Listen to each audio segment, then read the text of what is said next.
Hey guys, this is Lucid. We are going to be talking about pretender design for early age Xibalba, and I think this is probably the most complicated of the pretender designs I've done. The reason is there's a lot of different ways to open with Xibalba, and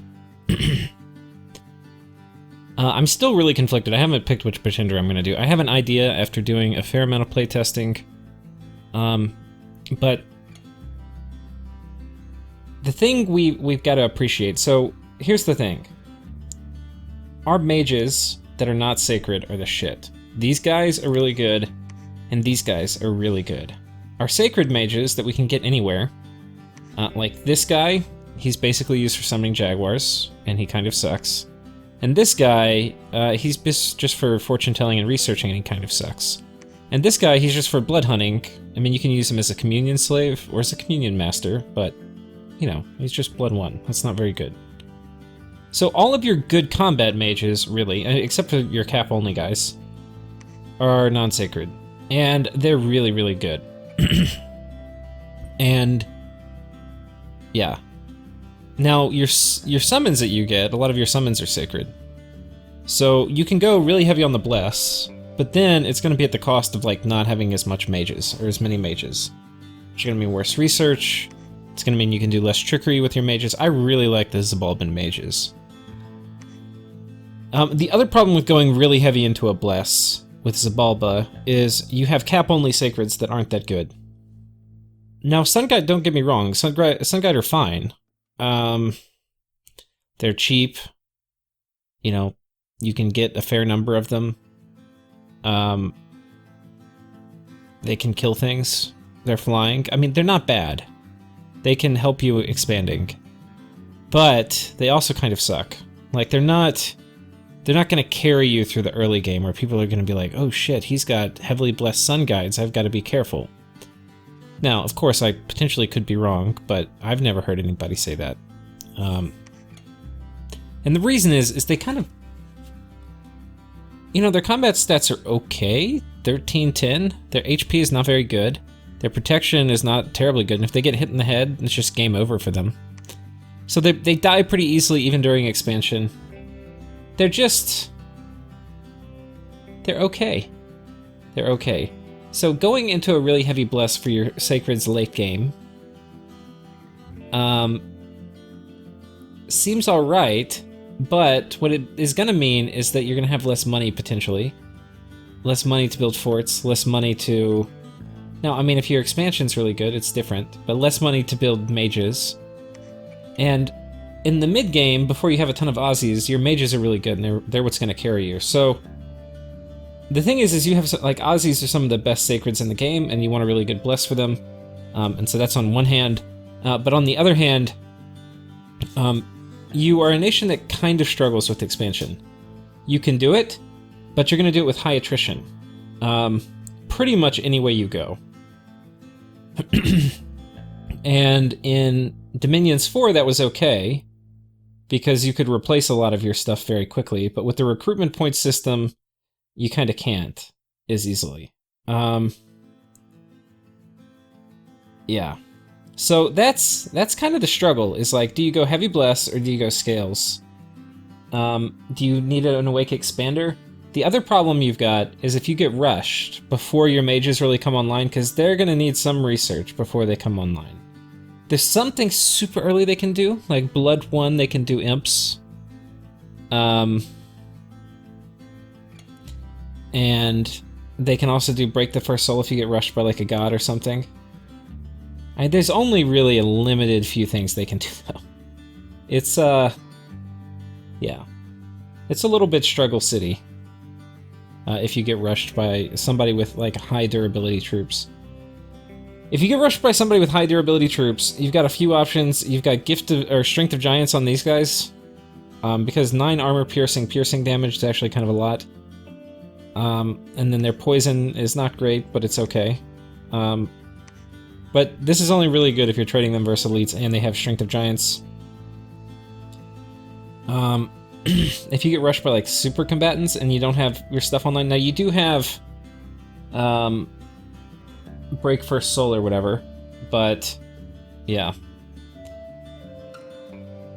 So this is a nation where you can make a strong argument for an Awake Expander, because the thing is, if you have an Awake Expander,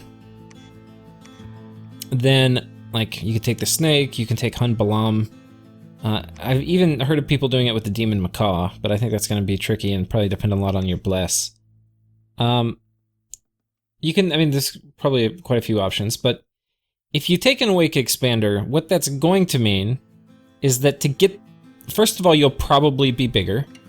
There's some provinces that, like key province you want to get to that you're not going to get to unless you take it in a multiplayer game. In a single player game, you may be way bigger, but in a multiplayer game, you kind of get hemmed in by your neighbors a lot of times. So yeah, in a multiplayer game, getting these guys are going to get to some key province sooner, and you know, that's great on one hand, but on the other hand, what it's going to mean is to get your critical number of provinces. Let's say you want 16 or 20 or 14 or whatever the number is that you're trying to get in this game. You'll be able to use more bats, potentially. Like, you'll need fewer expansion squads aside from your pretender to hit that target. Now, what does that mean? It means the more bats you have in that expansion squad, the less attrition you're going to take.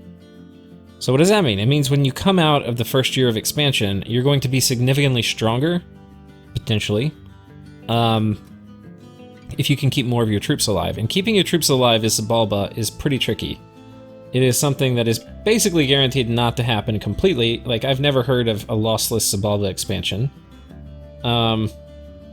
Whereas you can do that with other nations, but forget about it with Xibalba. So, anyway, there's a strong argument to be made for an Awake Pretender. You know, if you're gonna do it, you can take this guy and go like Earth 6, and then just get Strength of Giants twice. And this is gonna be pretty good for your Ocelotls when they come out later. And you go something like this. Now, the scales you want with Xibalba are, you're gonna want, luck. I mean, this is another thing. Like, your scales are gonna... What you want for scales is gonna change a fair amount with what you're going to use to expand. You can expand with Scorpions, you can expand with Sacreds, and you can expand with your shitty bats, and you can expand with your armored bats. All of those can work. I think the hardest strategy that I have found getting to work... Actually, I'm not sure. A lot of these can work. But they all play pretty differently, and they all kind of take different scales. And we'll talk about it a little bit, because I don't think we can talk about Pretender design unless we talk about expansion. These bats, they have shitty morale, and they die really fast. What that means, the combination of bad morale plus dying means they run a lot. Now, what that means is they're also going to need good morale. If you use the shitty bats, you need to use these guys as leaders, I have found. If you try to use shitty bats on these guys as leaders, or anybody else that's 40 leadership, shitty bats, they're gonna run in fight, like, it'll drive you effing crazy how much these guys run. But if you put them with this guy and they do Sermon of Courage, the shitty bats will usually kind of stay and fight. Now, you can trash productivity and go order and get a shit ton of these guys, and that is a way to expand with these guys. So anyway, that is an option. If you want to do Scorpions, Scorpions actually cost not much resources. Pretty much, I don't think for any of them. Yeah, but you need a fair amount of recruitment points. So with a similar type of build, you could kind of oscillate between Scorpions and shitty bats. That's like an order build. If you want to get these guys, the Xibalban Guard, these guys, you will suffer less attrition. Kind of. The calculus of it is, like, you need a lot of bats to not die, but you're not going to get as many of these guys as you would have gotten of these guys. These guys cost way more recruitment points, twice as much, and they cost, you know, two to four times as much resources. So, yeah, you can still get these guys with without really maxing out productivity. And you can also kind of switch from, like, shitty bats to good bats as expansion goes along. But if you get these guys, you're probably gonna want a little bit more, like, you don't want to trash productivity completely if you're gonna rely on these guys for expansion. Alternatively, you can say we're going to try to go for a low attrition strategy. We're going to do sun guides with like some kind of bless that we think will make them pretty survivable. For example, if you take these guys who have okay body protection and you give them like bark skin on their bless, and you get, let's say, 12 in a group, or 10 in a group. Well, 10's a little small, like 12 or 15 in a group, so that's like, you know, about 2 turns of recruitment if you have decent dominion.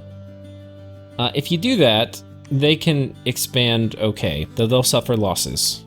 But it's going to be, it'll be less gold loss per turn, because these guys aren't that expensive.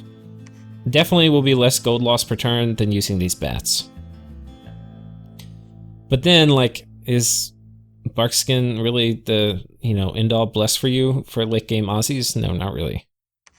So, and then just some attack bless. These guys are still going to die too much, probably for them to be in a party of their own, and then you're going to have to put them with bats, and then you're going to have high attrition. Which is fine, that's actually kind of the way to use Sun Guide a lot of the time. So, yeah. These guys, you would think they might be good because they're 12 protection, they've got some hit points, they hit kind of hard. I actually don't really like them. I think they're kind of too expensive.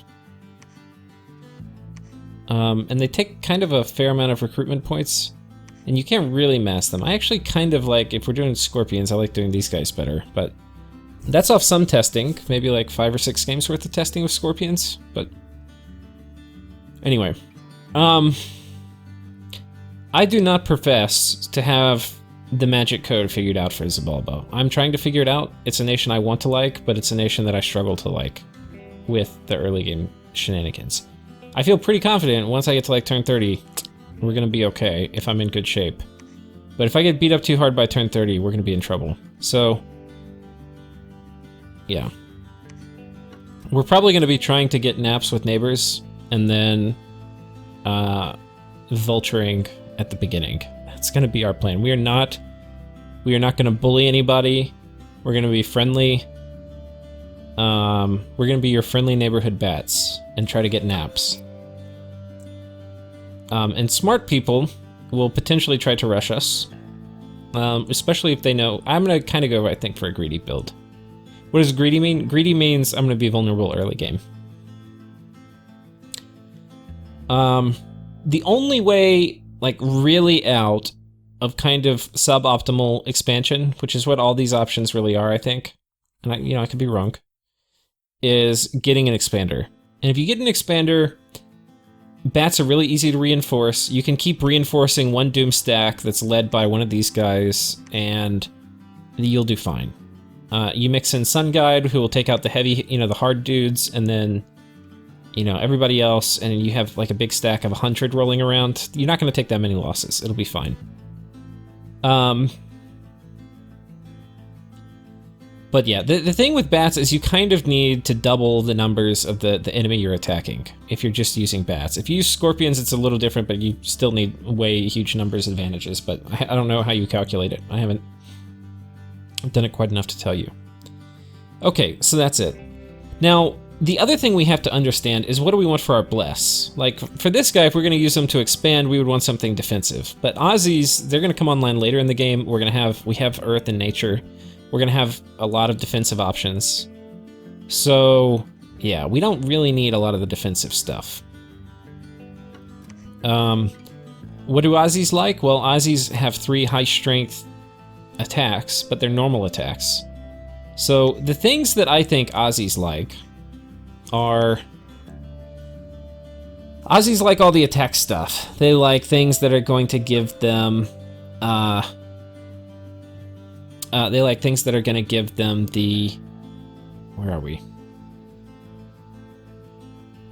We might should think about shock resistance.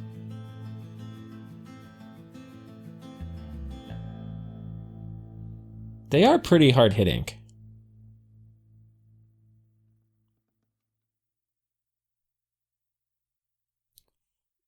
Yeah, could be. So, on one hand, we want things like attack skill, we want things like Strength of Earth, and we want things like Blood Surge and Strength of Flesh. The biggest weakness, I think, is they don't have magic weapons, and you're not really a nation with a lot of magic weapons. And I think what that means is this you basically have to take. I think you do, if you want to go late game. If you want to do like a mid-game rush timing, you can do other stuff. And we're going to show you a few builds, and then we're going to come back at the end and we're going to put together what I think is most likely the build I'm going to use. I still got to do more testing before the game starts. Because I'm very uncomfortable with it. A lot of times I'll test like a few times, I'll be like, oh, this works, but I'm just really uncomfortable with expansion for this nation. Okay, so let's look at a few options. So, first let's look at this. This is like there's huge problems with this, but, well, we'll come back to you later. Okay, well, actually, we'll start with you. So, Berserker and Bloodbond is a great combo on Aussies, and with Strength of the Flesh, it makes them just unbelievably killy. The only problem with this is we don't have magic weapons. And it's imprisoned, so it's like designed to come online later, so it's not really like a mid-game timing, exactly. It's like barely, it's arriving at like the middle of mid-game, which means you're not going to be that strong leading into it. But you actually have decent scales where you can still do scales expansion. And you're going to be able to research and do some other things, so it's not bad. And then when this guy comes out, you're going to have, you know, a big nasty to walk around and smash things with. So this combo though is pretty good, and we're gonna look at this combo on a few different chassis. Like, I think I have them here labeled here as Zurcher or something. So this is just like, if you want to go full imprisoned and only have this come online and say I don't really care about the other stuff, you can have actually really good scales with just having this come online later, and just do full scales expansion, and then you have this come out. Like, this, I think, is a solid build. The problem with it is you don't have magic weapons.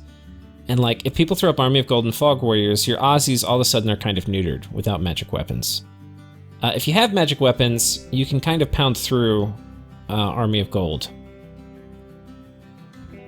Anyway. That is that. Next, we have Full Zerker. And this is basically saying, look, we're gonna go all in on having strong Aussies. And this is probably, of the builds I'm going to show, the strongest of the Aussie builds. Because basically you're going to have +4 strength. When you go Berserk, you're going to get another +2 strength, +2 attack.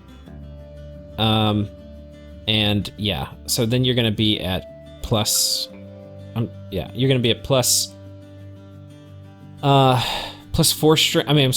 strength and +2 attack, which is pretty damn good on Aussies. And then with Bloodbond, they're all going to trigger at the same time. And then they're going to share HP, and they're going to be really fucking hard to kill. So this would just make murderously scary Aussies, but you're imprisoned with an Incarnate Bless. Now, this Bless is not going to be that good for your Sun Guide. I mean, it would be nice to have online, but it's like, okay. You're not really going to be relying on your Sun Guide too much. They'll be intermixed in your army, and they'll get this, which would be kind of like, just the strength is kind of nice, but, you know, it's nice to have. And I'm kind of just showing you, these are just me going through iterations of, like, things that might work. This is saying, look, if I go full, this actually is the wrong chassis, but you do get Gem Generator, but this is the wrong chassis, but, so we'll just skip you. You could go for an Awake Titan and just take something like Bark Skin and then Strength of Giants, and this is one of the Titan Expander chassis. So it's about the same price as one of the other expanders. She can expand pretty well. She doesn't have Recuperation, so she'll eventually get Afflictions, which will kind of suck. Hopefully she doesn't get bad ones, but she doesn't have terribly high protection. You kind of want to have her maybe expand a couple times, bring her home, make some really thick armor, and have her go back out. Like, either give her a shield, give her some kind of armor, give her anything, and then have her go back out. Because right now her protection sucks. But she can definitely expand, and she can expand naked. You'll just get a lot of afflictions. If you bring her home, have her put a piece of gear to the E-Forge with the mage, and then have her go back out, it's kind of a lot better. Yeah, and we're going to talk about scales a little bit too. In general, when I was doing these test builds, I tended to take productivity a little higher than I took order. And I think actually you probably want at least one higher order than you do productivity. So these are a little inverted.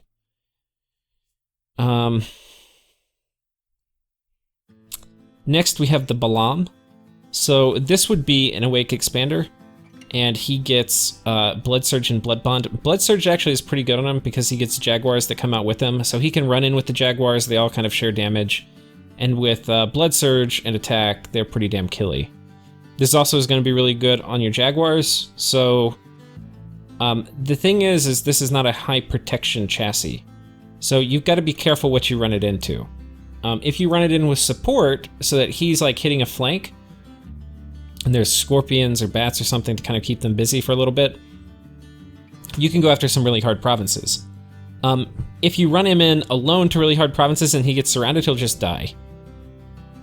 You also have to time his arrival so that he hits the enemy at the same time as his Jaguars do. And because it's 2d6 Jaguars at his side, there's a fair amount of variability in terms of how many you get. You could only get 2 or you could get 12, and that's going to change a lot, or that will strongly influence how strong this guy is, how many Jaguars he gets. So it's a little bit of, this is not like an expander you just run into stuff and you don't think about. You actually need to think about all the stuff you attack. But it can definitely expand. So this is an option. Problem here is you're going to be on struggle bus for research. And you're drained misfortune, which means you can start getting some of the bad gym events, I think. I don't think you need to be misfortune 3, drain 3 to get the really... to start getting them. So you'll start getting magic is fading events. Which sucks, but it should be manageable, I guess. You'll still be able to make bats. This... you know, it's really weird to say because this is not like a slam it in. Actually, the Earth Snake would be the easiest for a new player. But if you can figure out kind of finesse Pretender expanding, this would be on the easier side. And the good thing is, if you have a bunch of PD and some bats and maybe a mage or two, and you have this guy kind of plow into somebody, he's going to really hurt, like if you get rushed. So he's pretty good at defending you. Also with Blood, he can do regeneration once you get it researched. Gift of First Soul, which is a blood spell. So all of the Blood expander chassis, like not you, but the other kind of chassis you may use is like this guy. You could do this guy awake and use them as an expander too, and take... Honestly, maybe this Bless and dumpster your scales even more. You'd have to dumpster them a lot. And maybe you get rid of some of the Earth and just do like Earth 4 and Mountain Survival. But yeah, you could do that and probably be okay. You could also dump Berserker. I think you would... These are too good together. You wouldn't switch it. So, that is another option. Next option is we have the Zurcher Monolith. And basically, this is trying to do a Berserker, but on the Monolith. And basically, it's the same thing as we saw before on somebody else. I know it's like a lot of the same things. I think it's the same as this, but we're... Oh wait, full Zurcher Monolith? What's the difference? Did I make the same thing twice? I think I did. Okay, scales. So this is a different build. This is saying like, let's go harder into... let's go harder into scales. And let's get things that allow our Aussies to be very competent in the late game, but not to just be absolute mindless terrorists. And the recuperation here actually is for... the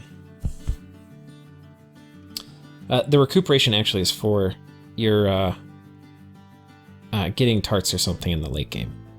Though potentially, you know, also your Aussies will heal, which is nice. And you'll have old age mages that you may want to save. Now, you have to get them out of old age first, but as a blood nation, that's not too hard to do. Not completely sold on this, but if you have like an important guy, especially like somebody you empowered and they're old, this can be nice. Berserker's probably better. So anyway, let's go ahead and we'll make one. There's, of course, a lot of different things. These are just kind of how I'm thinking through it. One of the really common... I guess we'll just pull it up. Maybe I have it already. Before we go into mine. Oh, no, it's not this guy. Oh, I don't even have the chassis here. Okay, I'll just show you one of the other really common ones. We'll actually label it. One of the other really common ones for Micklin and for Lanka, I mean not Lanka, and Xibalba, yeah, Micklin and Xibalba is you do Blood Surge, Strength of Flesh, and you do this ×2. And this just makes you just unbelievably killy. Like, you just punch through armor, you cannot defend against these guys, you're gonna take a shit ton of damage. The only question is, like, do you throw in magic weapons, which is really expensive. It's going to cost you 3 scales just about. Which I think if you're going to go heavy into Aussies, you kind of need to do. So you could do something like this. I think with Xibalba, you always need to take growth. You can go luck. You get multi-heroes, especially in worthy heroes. But you also get heroes with Reaper, which is really annoying. Though I guess you can just fly them to the enemy provinces, which is what I do. Just let them be Reapers over there. But, yeah, so you can get these guys. You can go Misfortune with bats. It's not a big deal. Your researchers, if you use the Sacreds, they're kind of shittier researchers. Like, this guy is 9. If you start using the IS, they're 11. So the impact of taking Drain is much different on each of them. If you go Drain, you're going to have to plan on doing a lot of boosters. If you don't go Drain, boosters are less important. So, geesh, what would I do?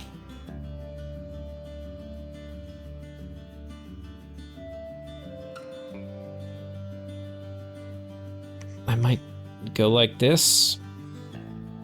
And this would be kind of a build. Like kill Aussies. Okay. So, and honestly, that may be kind of one of the better builds. Your income hit's not huge. You're gonna have Misfortune. You're gonna have Drain. You're imprisoned. Better have done him imprisoned, didn't I? I might not have clicked it. Let's double check.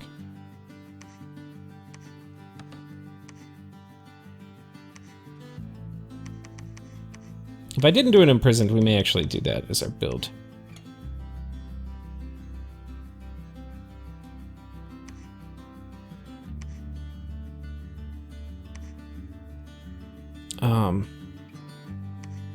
Just do this real quick.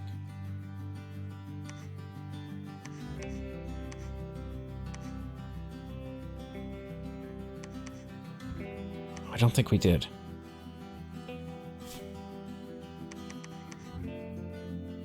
Okay, yeah, we actually can take better scales by a fair amount. This might be the build we should do. This is going to broadcast to people we're a bigger threat. They're like, hey, we're planning on focusing on Aussies. But Aussies with this are just scary.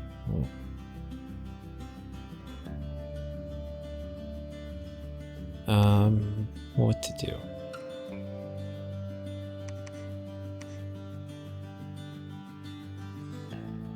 I feel like for expansion we really do want...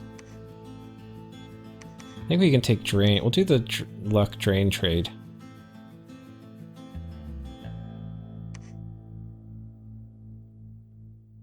Yeah. God, that's actually really strong. Okay, we may do this. Let's actually name him something appropriate. And by appropriate, I mean something that will indicate that we actually took somebody scary. Well, I mean, people will be able to work out once they see our Blessed. We didn't take one of these guys. And it could look... I want it to look like we took one of these Titans. Like this guy.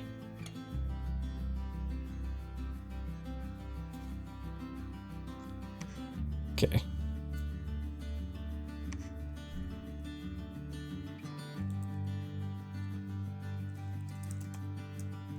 Okay, we'll name ourselves Serpent Dancer, which hopefully keys people up that we took that Pretender. Because if people think we have a Titan, they may not want to rush us. Um, but I think they'll be able to work out the map. Well, I don't know. We could actually have really good stuff. When they see magic weapons, they may not think I winter. So we'll see. I don't think there's someone else. So this might be kind of the best build I've done. I think it is.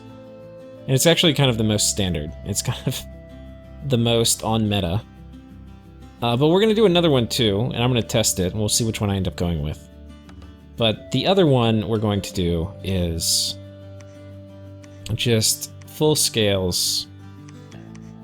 And I think we just want to win the late game with it. And having a lot of money is going to mean that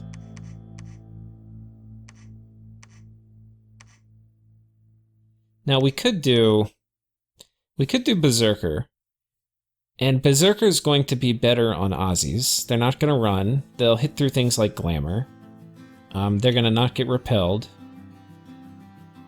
But, okay, repel isn't even an issue for Aussies because they've got really high morale. And they're already not really going to run from the morale. So really it's for the strength. Thing is, they're going to have to get damaged for this to proc. That it works really well with Blood Bond.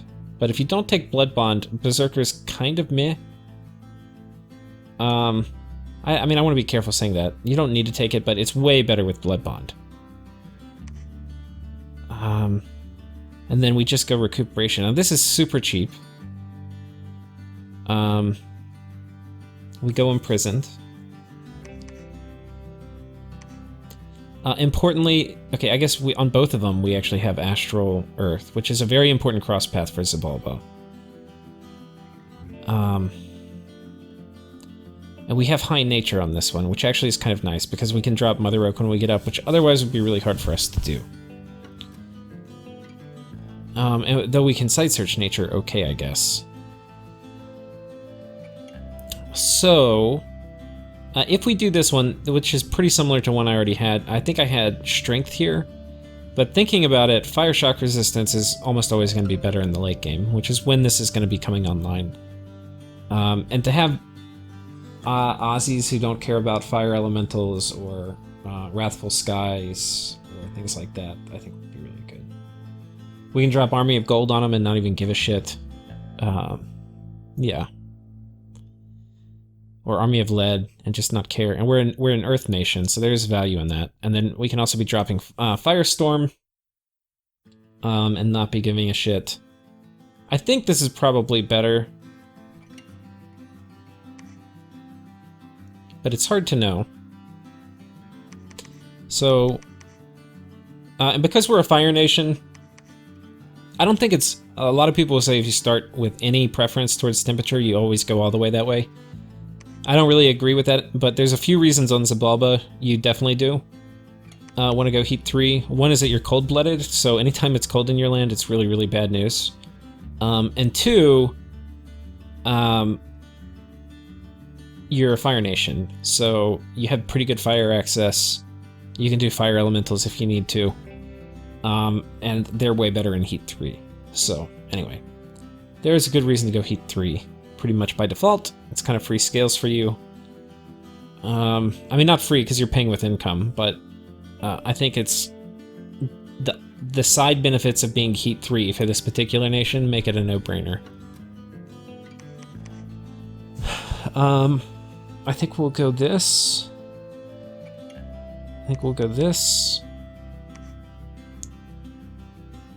As much of that income as we can.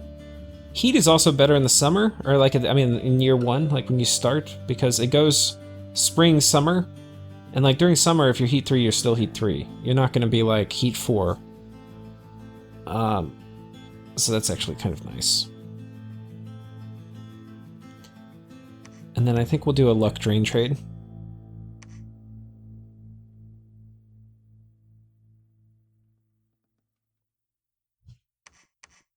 Something like this.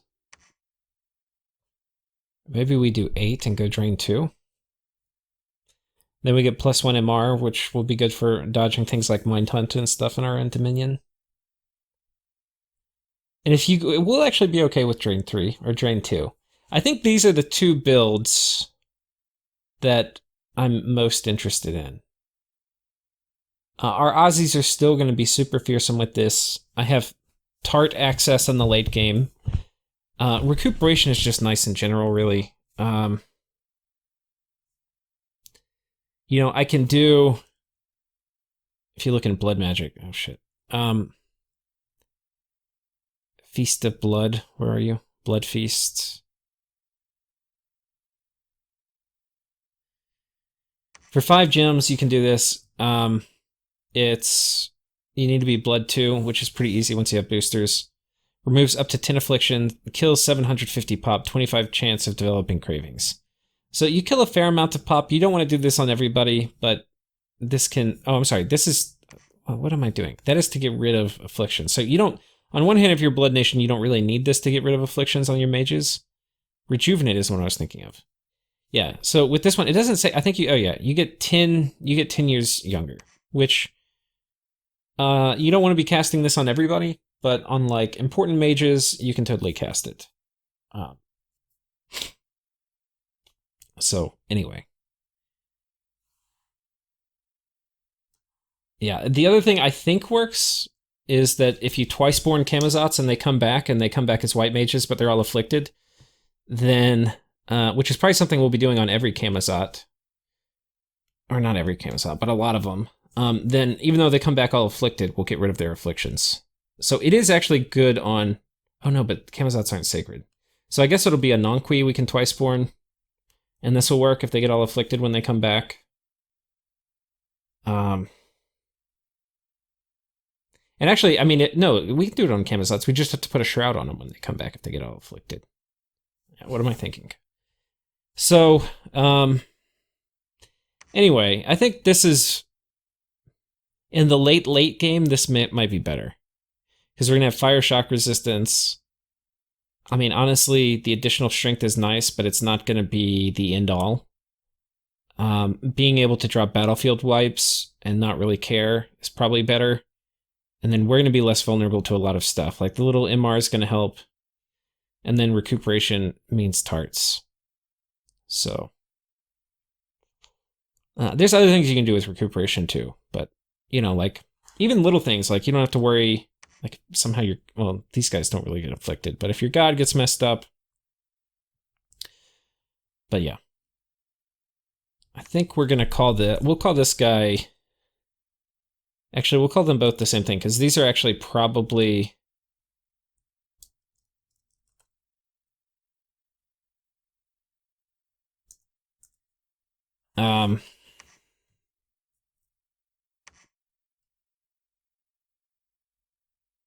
These guys are probably the ones we're going to take. It's probably going to be one of these two.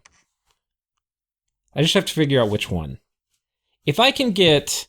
Let's talk a little bit more about it. Because I'm kind of just thinking through it, and talking to you is going to help me.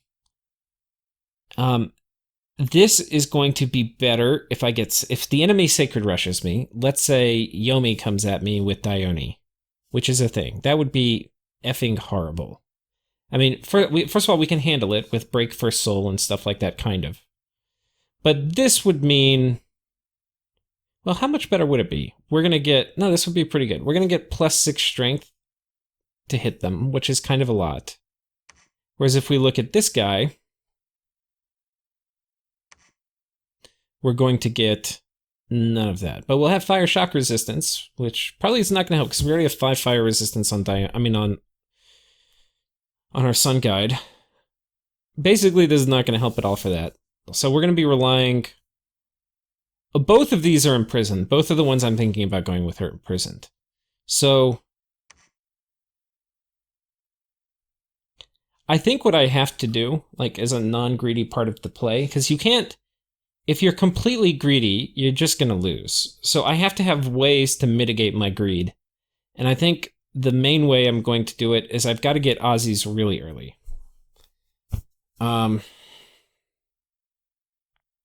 I think I go Construction 2 and get Alquils and Infamiliars. And we get a little bit of a blood economy going. We get some Infamiliars out. We get more blood economy going.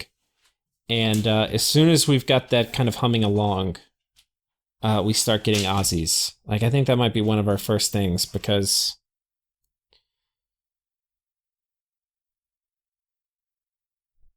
Well, it depends. I don't know. I mean, there's other things we can do. It depends who my neighbors are. So I guess we'll see that when we play. But, like, potentially you want to go Horde of Skeletons if you get rushed too.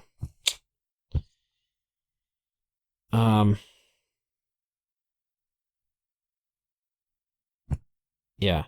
We're going to be pretty vulnerable early with either of these builds. But at least we'll get one that's good for expansion. And hopefully we can Diplo our way out of those shenanigans. So anyway, that is the end of Pretender design. I know it probably was less polished and I probably seem more confused. But that's because I know I'm picking something where I'm going to be vulnerable in the early mid-game, which is not something I like to do. Let's take one last look at one thing. Are there any Titan chassis with magic phase? I don't really like Titan chassis unless they have magic phase attacks. And are there any with good magic phase? No. This guy, only if you took Astral for the magic weapons. Which I guess any of them you could do that on. But these, you maybe could.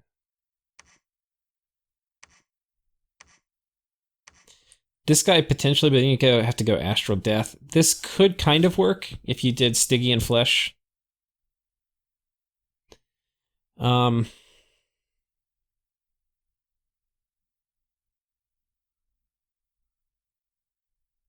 Yeah, Astral, you do this be like Stygian Flesh magic weapons. It wouldn't be horrible. 5d6, so that's like 5 times 15, 20 long dead at his side. This guy could do magic phase attacks. Potentially you could do something around this. I don't know. There's none of the Titans that jump out at me that like, hey, with the particular buffs we're going to need, like in the schools. Like if there was an Astral Earth Blood Titan, maybe we would do like a Titan. And then we'd be stronger year one when Dormant Titan and have them pop out. And then people rush me, we can mess them up good. The problem with taking like non-magic phase attacks is you just waste so many Pretender turns. And then you lose a lot of your initiative. Because like, oh, they see you have a Pretender, they see what gear you have. They can then set up a counter. If you have magic phase attack, you really can like delete an army that changes the war. Anyway. Alright guys, take care.